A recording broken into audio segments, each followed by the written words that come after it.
Oh, hello there, and welcome back to Phil Talking D20. It's been a while, in the words of a particularly famous and slightly cheesy kind of metal pop ballad from a time not so long ago. It's been a while. Anyway, today's video is I suppose, a look at when a dungeon is not a dungeon. And what does that exactly mean? Well, stay tuned and you'll find out. Starting now. So, why is it useful to think about encounters in your game as dungeons, even when they might not appear to be dungeons? The reason is a dungeon is a very solid, reliable way of planning out an environment that a party will move through. And the traditional, I suppose, thought process of a dungeon is it's a ruin, or it's literally a dungeon, or it's a cave complex, or it's a creature's lair. But those kind of things we attribute the phrase dungeon to. So what else can fall into that category? And why is it useful to try and, instead of think about how you could do X, Y, or Z, to just go, how can I make X, Y, or Z a dungeon? Now, benefits of this mindset are as follows. I, not so long ago, ran an encounter that was a party waking up in a burning building. It's not a dungeon. Except it was, because I planned out areas and I had traps in it, except they weren't traps because they weren't created by someone in the way that you create a trap, like, oh, this is a spike pit trap with a loose covering over the top that if you step on it breaks and you fall through it.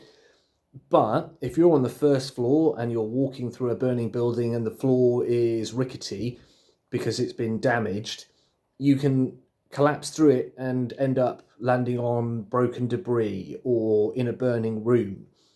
That's where a trap-based dungeon mindset can really help offset and give you really good guidance on how to reframe and restructure an environment that wouldn't necessarily automatically be a dungeon, but can really benefit from that thought process and that kind of application of, okay, this would work as a trap.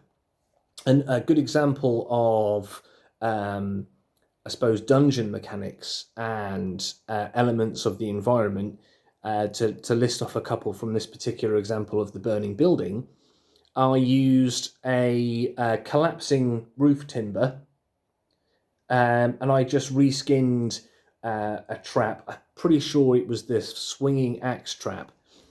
So I took that as an applicable, appropriate challenge from the book and just reskinned it. And instead of it being an axe, big kind of, axe cleaver thing that swings out from the ceiling or spins out from a wall, it was just a burning timber that collapsed. And I had my DCs and I had my damage and I had my mechanics of how it's going to work, but I described it as a collapsing timber. And lo and behold, it was my own character that got clobbered by it and critted myself and almost killed my own kind of quote-unquote kind of non-player party kind of backup character, which didn't go well for me. There you go. I'm a danger to myself when it comes to traps. We've learned something here.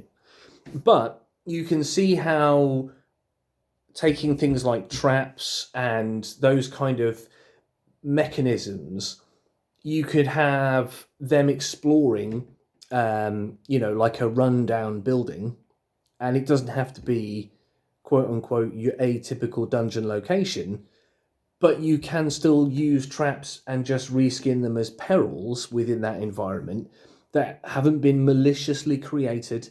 They are just elements within a space that are a threat to and a possible risk to the party.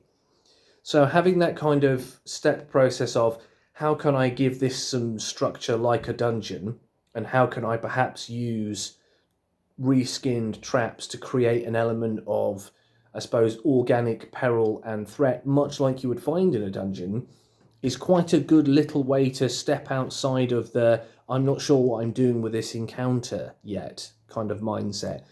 Because if you are looking at these kind of spaces and you're kind of going, how can I figure them out? Giving yourself a framework is really advantageous. So again, don't be afraid to pilfer ideas from dungeons. Don't be afraid to even look up specific dungeons and get an idea on how, in an adventure path, they handled a ruin exploration and how you might transpose that into an entirely different setting or an entirely different environment, but keep some of those key beats, elements, and, if you like, dungeon facets to help you structure it so that the players can interact with it in a way that is, I suppose, reliable and predictable in the way that you're not going to be like, oh, I didn't expect that. And the players are going to be in a situation where they're like, oh, I didn't expect that.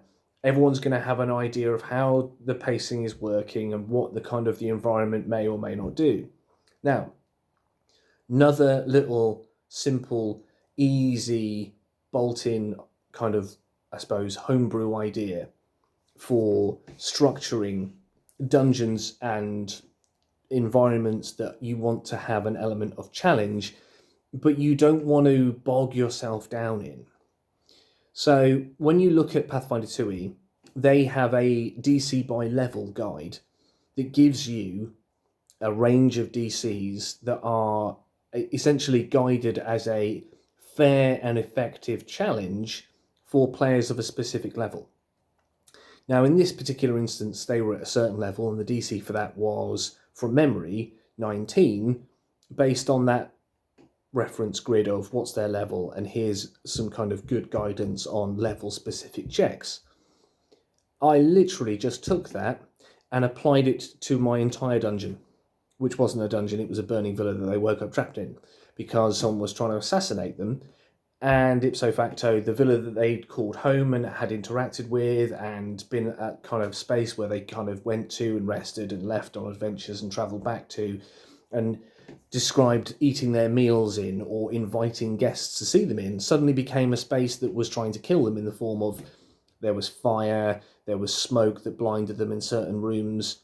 Again, looking at spells for things like smoke was another kind of go-to on what kind of DCs were acceptable to throw at a party of their level for them kind of hacking and choking and being kind of blinded and having those kind of navigation elements of survival checks to kind of find their way through in the kind of the cloying smoke.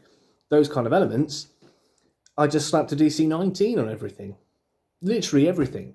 Oh, you want to navigate through this kind of cloying, choking, smoke-filled room, make me a fortitude save and make me a survival check.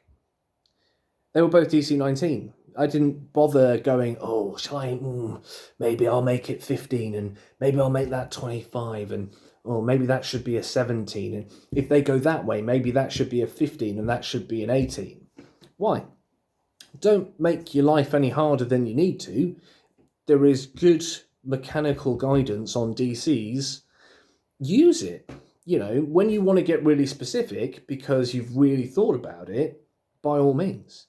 But if you're learning the ropes or you want something to just be fast and punchy and you don't want to constantly be going, notes, what room are they in? That room, that check. Get that bench line from the effective DCs by level in the Pathfinder 2 ebook and just benchmark it and go, boom, everything is that.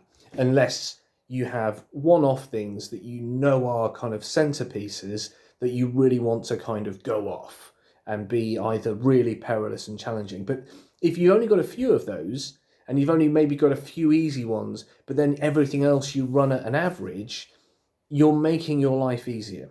And that means that you can focus more on the players at the table and you can just be like, 9, yeah, make me a DC, and just be like, in big writing at the top of your page or on your notes, just be like, this dungeon is DC 19.